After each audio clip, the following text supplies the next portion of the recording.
గతంలో బీఆర్ఎస్, ఇప్పుడు టీఆర్ఎస్, ఇప్పుడు బీఆర్ఎస్. కీసర దాయరులో శ్రీమతి ఇందిరాగాంధీ గారు 1981లో పెద్ద పెద్ద భూస్వాముల దగ్గర ఏవైతే భూములు ఉన్నానో 400-500 కోట్ల 400-500 ఎకరాలు, 300 ఎకరాలు, 200 ఎకరాలు ఇందిరాగాంధీ వచ్చిన తర్వాత భూ సంస్కరణ అమలు చేస్తే ఆ రోజులలో 94 ఎకరాలు 10 మంది మాదిగోళ్ళకి ఇచ్చి ఇవ్వడం జరిగింది. కానీ క్రమేణా ఏమైంది? బెల్లం సాయన్న, అదేవిధంగా Somayya, Tummala Pochayya, K Pochayya, K Balayya, T Yadayya, P Sailu, K Balayya, K Narasimha, P Narasimha, ఈ 10 మందికి 94 ఎకరాలు ఇచ్చింది. 2003 దానిక వాళ్ళ పేర్లు ఉన్నాయి పానీలా. కానీ ఎప్పుడైతే ఔటర్ రింగ్ రోడ్ వచ్చిందో దొరలకు బుద్ధి పుట్టింది, అరే అమ్మ ఈ భూమి ఎట్లా కాపాడుకోవాలని.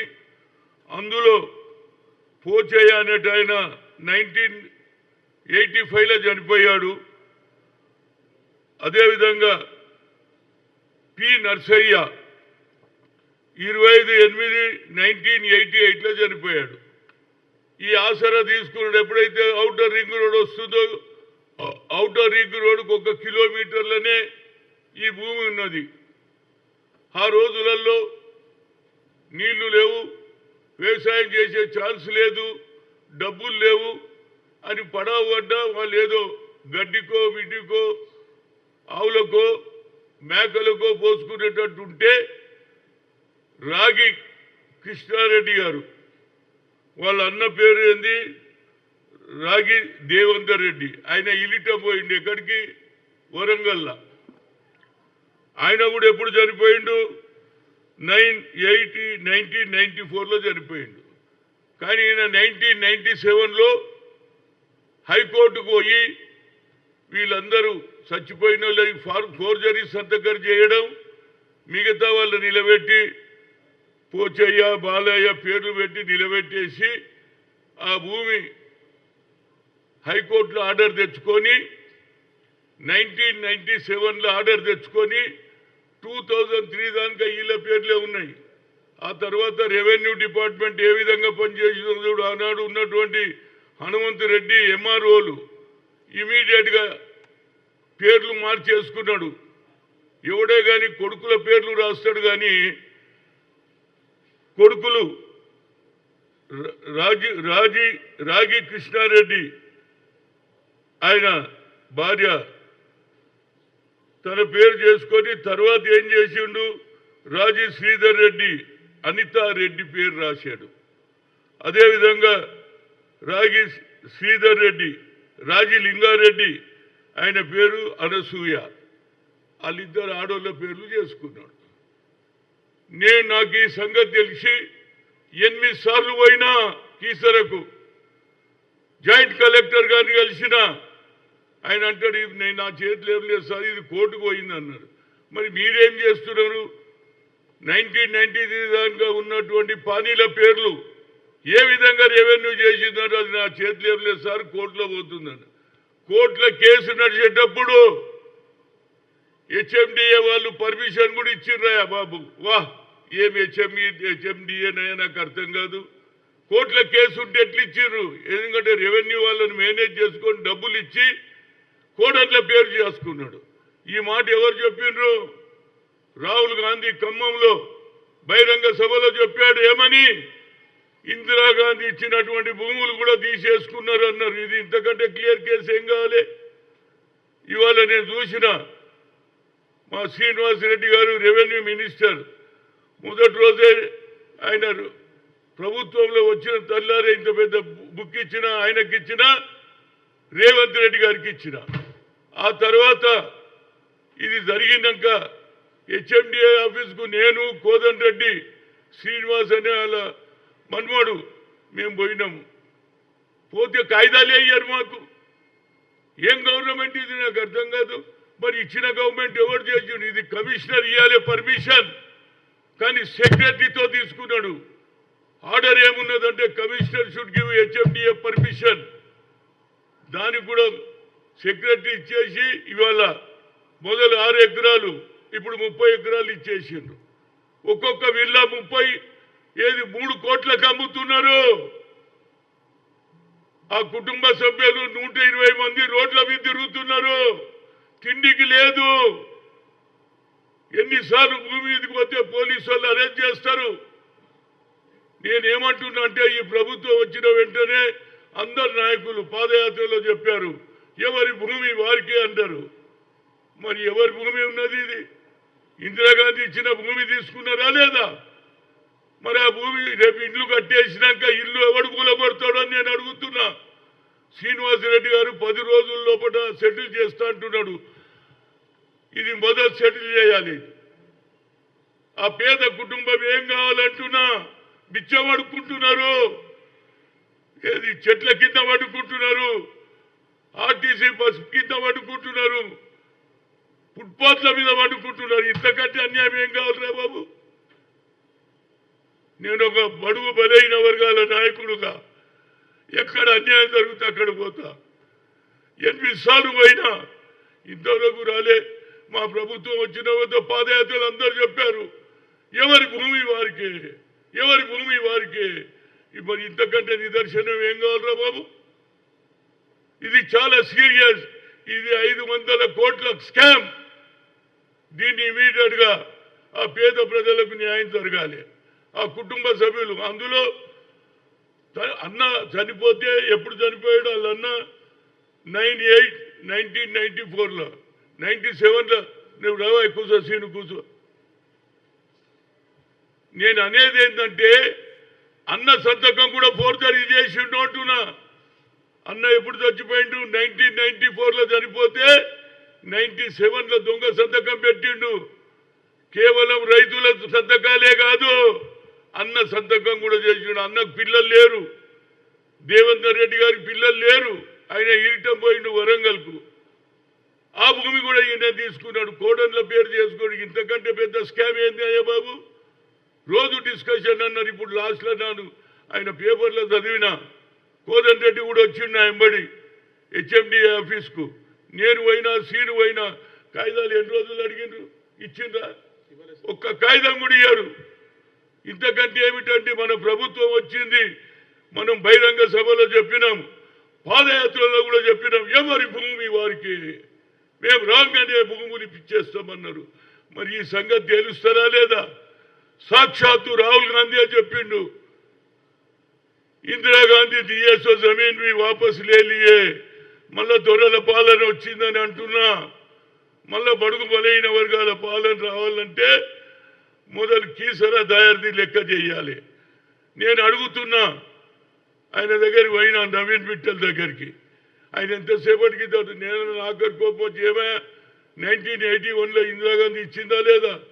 ఆఖరుకు పానీలో 2003 దానికా పేర్లు ఉన్నాయి. 2003 తర్వాత చేంజ్ చేస్తే జాయింట్ కలెక్టర్ని అడిగితే మీరు కోర్టుకే వాళ్ళండి మా చేతిలో ఏం లేదంటారు. ఇక అందరు కోర్టుల చుట్టూ ఎవరు తిరుగుతారా బాబు? మీరు తప్పు చేస్తారు. రెవెన్యూ డిపార్ట్మెంట్ వాడు హనుమంతరెడ్డి అనేటోడు ఆర్డీఓ కోట్ల రూపాయలు తీసుకొని ఇమీడియట్గా కోర్టులో కేసు నడుస్తుంటే వాళ్ళకి పర్మిషన్ ఇచ్చిండ్రు. ఇంతకంటే ఆఫీసర్ మీద ఏం యాక్షన్ తీసుకోవాలి? ఎంఆర్ఓ మీద ఎట్లా యాక్షన్ తీసుకోవాలి? ఇది రాగి దేవేందర్ రెడ్డి సర్టిఫికేట్ ఎవరు ఇచ్చిండ్రు? ఎంఆర్ఓ ఇచ్చిండు వరంగల్. ఏది ఏ ఊరు అది? బచ్చలపేట. వాళ్ళు ఇచ్చిండ్రు సర్టిఫికేట్. ఎప్పుడు చచ్చిపోయిండు? 94లో. కానీ అన్న కూడా దొంగ సంతకం చేసిండు రాగి కృష్ణారెడ్డి. చేసి మొదలు తన పేరు పెట్టుకొని తర్వాత ఎప్పుడన్నా లొల్లి అవుతుందని కోడన్ల పేరు రాసిండు. వా ఏం సర్కార్ రా బాబు! ఇప్పటికన్నా రేవంత్ రెడ్డి గారు ఆయన అందరికీ న్యాయం చేస్తా అంటున్నాడు. మొదలు ఇది న్యాయం జరగాలి. అదేవిధంగా శ్రీనివాసరెడ్డి అంటున్నాడు నేను తప్పనిసరిగా 10 రోజులు కాదు ఇది 10 ఏళ్ళైనా అయ్యేటట్టు లేదు. దీన్ని నిజంగా చేయగలిగితే నిజంగా ఇందిరాగాంధీ వారసులుగా మిగులుతాం. సాక్షాత్తు రాహుల్ గాంధీ అన్నాడు, गरीबों का जमीन भी इंदिरा गांधी दिए सो जमीन भी वापस इंतकंटे निदर्शन ఏమండి. నేను ఒక పని తలుగుతే ఆఖరిదానిగా పోతా, నడిమిట్లో వదిలేయ్యా. వాళ్ళు ఎస్సీలు, మాదిగోళ్ళు, వాళ్ళు బతికేం కావాలి. 120 మంది రోడ్ల మీద వండుకుంటున్నారా బాబు, తిండికి లేదు. 2-3 సార్లు స్థలం మీదకి పోతే పోలీసు వాళ్ళు అరెస్ట్ చేస్తారు. ఇప్పుడు మన ప్రభుత్వం వచ్చింది, ఇది నిజంగానే ఇందిరాగాంధీ ప్రభుత్వం అంటే వాళ్ళ భూములు వాళ్ళకి ఇప్పియాలి. ఇమీడియట్ గా హెచ్ఎండిఏ పని ఆపాలి. పని ఆపకపోతే వాడు అట్లనే కట్టుకుంటాడు. 3 కోట్ల ఒక్కొక్క విల్లు అమ్ముతున్నారు. ఇక రేపు విస్తరణ కూడా జరుగుతున్నది. ఎంతమంది అమ్ముకుంటారో ఏమో నాకు తెలియదు. నేను అనేది ఏంటంటే, నేను ఒక బాధతో చెప్తున్నా, ఇందిరాగాంధీ లాయలిస్టు, రాజీవ్ గాంధీ లాయలిస్టు, న్యాయం జరగాలి. ఇందిరాగాంధీ ఏ ఆలోచనతో పేద ప్రజలకు భూములు ఇచ్చిందో వాళ్ళకి ఇస్తారా లేదా అనేదే పాయింట్. 10 రోజులలో ఫస్ట్ సెటిల్ చేయండి. ఇంతకంటే అన్యాయం ఇంకోటేది? ఎవరు ఇవ్వాలి పర్మిషన్ చెప్పు. ఆ కాగితం ఏది?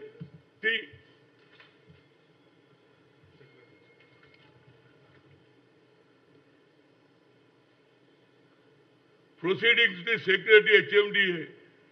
ప్రెసిడెంట్ ఎవరు ఇవ్వాలి? ఇది కమిషనర్ ఇవ్వాలి కదా. పర్మిషన్ ఎవడిచ్చిండు?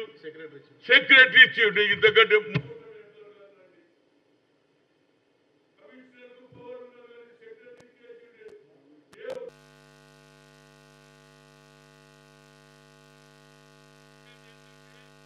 ఇది న్యాయమైన, ఇది 500 ఏది స్కామ్. దీన్ని మొదలు తేల్చాలని కోరుతున్నా. ఎట్టి పరిస్థితులలో పేదవాళ్ళకు దక్కాలి ఆ భూమి, లేకుంటే వాళ్ళు అడక తింటారు, లేకుంటే దొంగతనాలు చేస్తారు, లేకుంటే నక్సలైట్లు అవుతారు. వాళ్ళు తిండి లేకపోతే ఏం చేస్తారు? కడుపు కాలినోడు. కనుక నా ఉద్దేశంలో ఇది న్యాయమైన కేసు. ఇది దీన్ని మీ శ్రీనివాసరెడ్డి గారు ఇమీడియట్గా హెచ్ఎండిఏకు నేను పోయి అడిగిన ఎవరిని, నవీన్ మిట్టల్ను. ఓ కాగజ్ కావా, ఏ కాగజ్ కావా, ఇంత పెద్ద డిస్టే ఇంట్లోకి లెక్క తీసి మాకే క్వశ్చన్లు వేస్తున్నా. ఆయన ఏం క్వశ్చన్లు వేస్తున్నారో ఇవి? నేను కోదండ రెడ్డి కూర్చుంటే క్వశ్చన్ వేస్తే నేను అంటే, ఏ Naveen Mittal, first of all you tell 1981 Indira Gandhi दिया जमीन नहीं है। हाँ, फिर क्वेश्चन कई को पूछ रहा हमको, कौन लिया उसको पूछो అంటే ఏం చేసిండు? ఇప్పుడు ఆయనకి ఇచ్చేసిండు, హెచ్ఎండిఏకు పంపించిండు. అందులో ఏం రాయలే. హెచ్ఎండిఏకి ఇస్తే నేను దానకిషోర్ని అడిగితే నాకు వచ్చింది సార్, నేను ఇప్పుడు చూస్తున్నా సార్. ఎప్పుడు రా సచ్చినాక చూస్తావురా బాబు? బతుకున్నప్పుడు చూడు. ఇప్పటిదాకా దీని కేసునే తెలియజేస్తలేదు. ఇంత పెద్ద స్కామ్ ఇది, 500 కోట్ల స్కామ్ ఇది. దీన్ని ఇమీడియట్గా శ్రీనివాసరెడ్డి గారు తేల్చాలి. పేద ప్రజలకు ఇచ్చినాడే నిజమైన ఇందిరా కాంగ్రెస్. రాజీవ్ గాంధీ చెప్పిన ఫస్ట్ మాట, దాన్ని మీరు నమ్మకాన్ని ఒమ్ము చేయకుండా వీళ్ళ భూమి ఇమీడియట్గా ఇవ్వాలి, పని ఆపాలి. పని ఆపకుంటే వాడు అన్ని కట్టేసి అమ్మేసుకుంటాడు. కట్టిన ఇండ్లు మీరు కూలగొడతారా? వాడు అన్ని కట్టుకున్నాం. ఎవరి భూమి వారిదే. ప్రతి స్పీచ్లో ఆహా ఎవరు మేము రాగానే ఎవరి భూమి వారికే. ఎవరికి ఉన్నదిరా బాయ్? భూములు పోయిన వాళ్ళు పరిశాన్ ఉన్నారు. మన స్లోగన్ బాగుంది కానీ ఇంప్లిమెంటేషన్ లేదు. ఇంప్లిమెంటేషన్ జరగాలి. ఈ కేసులో న్యాయమైన కేసు. ఇందిరమ్మ ఇచ్చిన భూములు ఎవరికో కాదు, బాజాబ్తా ఇందిరమ్మ ఇచ్చింది. వాళ్ళు ఉంటున్నారు. 2003 దానికా వాళ్ళ పేర్లు ఉన్నాయి. 2003 తర్వాత రాగి కృష్ణారెడ్డి ఎంటర్ అవుతాడు. తర్వాత కోడన్ల పేర్ల మీద రాస్తాడు. కోడన్ల పేర్లు కూడా చెప్పిన, కొడుకుల పేరు రాయలే. తెలుసు ఆడోళ్ళకి ఇస్తే ఎవడు అడగడని. వా ఏం తెలివిరా అవి. ఆఖరు అన్నను కూడా మోసం చేసినా కదా భయ్. దేవేందర్ రెడ్డి చనిపోయింది ఎప్పుడో, కానీ ఆయన సంతకం కూడా పెట్టిండు అంటున్నా. ఇంతకంటే నియం చేద్దాం. నేను మీడియా మిత్రులకు కోరుతున్నా గురు, ఇది ప్రజల సమస్య. మీరే గట్టిగా రాస్తే వాళ్ళకి ఏదైనా న్యాయం జరుగుతుంది, లేకపోతే న్యాయం జరగదు. నేను మీడియా మిత్రుల మానవతా దృక్పథంతో చెప్తున్నా. ఇది న్యాయమైన కేసు. ఇంత పెద్ద ముఖ్యమంత్రికి ఇచ్చిన, అదేవిధంగా శ్రీనివాసరెడ్డికి ఇచ్చిన ఇక ఇంతకంటే ఏం చేయాలి చెప్పండి. ఒక పార్టీలో బడుగు బలైన వర్గాల గురించి ఆలోచన చేసే ఇతరుల ఆలోచనను రాజీవ్ గాంధీ ఆలోచనను ఇంప్లిమెంట్ చేసే సరి అయిన కేసు ఇది న్యాయం జరగాలి. మీరు కూడా దయచేసి దీన్ని బాగా రాయాలండి. పేద ప్రజల గురించి పత్రిక ఎందుకున్నది, పేదవారి గురించి, కేవలం ధనవంతుల గురించి కాదు. పేదవారికి అన్యాయం ఇంత పెద్ద బుక్ ఇచ్చిన ఇప్పటికి కూడా సాల్వ్ అయితే లేదు. శ్రీనివాసరెడ్డి 10 రోజులలో సెటిల్ చేస్తున్నాడు. First of all my request, Keesara Dayara ఇష్యూను మొదలు తేల్చండి, పని ఆపండి. లేకపోతే ఆడు కట్టుకుంటూనే ఉన్నాడు. మొదలు 6 ఎకరాలు ఇచ్చిండు, తర్వాత 30 ఎకరాలు ఇచ్చిండు, మళ్ళీ 30 ఎకరాలలో మళ్ళా ఏది విల్లాలు కడుతున్నాడు. ఆ విల్లాలు కట్టినాక ఏమైతే చెప్పు, ఏమైతుంది? భూములు ఉంటాయా? కట్టకు ముందే ఆపాలే. ఆ 30 ఎకరాలు 6 ఎకరాలు అన్నీ లేఅవుట్ అయిపోయింది, కడతనే ఉన్నారు. బిల్డింగ్లు దగ్గర ఉన్నది 3 కోట్లకు ఒక విల్లా అమ్ముతున్నాడు. పేదోడేమో అడగ తింటున్నాడు. పోలీసు వాళ్ళు పోయి స్థలం మీదకి పోతే ఎన్నిసార్లు 2 సార్లు 3 సార్లు అరెస్ట్ చేశారు. ఇంతకంటే ఏం చెప్పాలండి? పత్రికా మిత్రుల కోరిక ఏంటంటే ఇది న్యాయమైన కేసు. మీరు న్యాయం చేయండి. మీరు బాగా రాస్తే ప్రభుత్వం కూడా కదులుతుంది.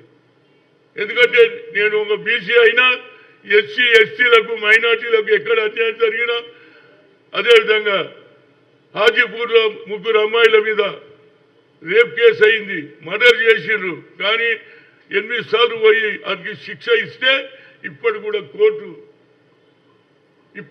Court high court approval ఇస్తలేదండి. ఇంతకంటే ఇంకేం న్యాయం జరుగుతుందండి?